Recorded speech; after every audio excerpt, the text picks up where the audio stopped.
In the working environment, I don't think anybody is put in really into that situation where if you don't perform, you're effectively going to almost lose your job in a way.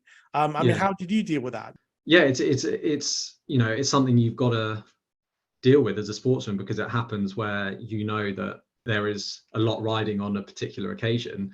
I think the more you can focus in on your job that day, and it's a bit of a cliche, but sort of focusing on the here and now and the present, the more you know get away from thinking about the bigger picture and the white noise, which is a distraction. I think sort of doesn't help you deal with the occasion.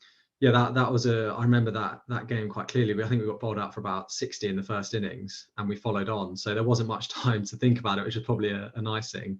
I think it's almost like this is last chance saloon, the worst that can happen.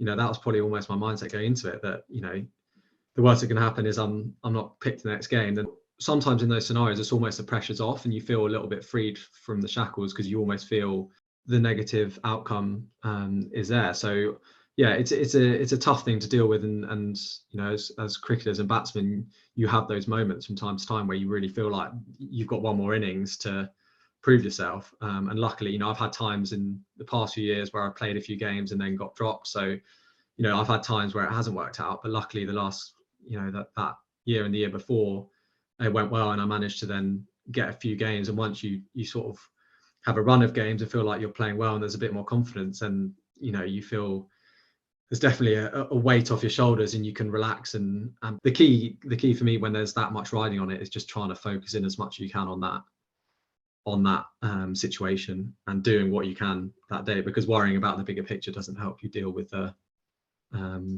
what's in front of you.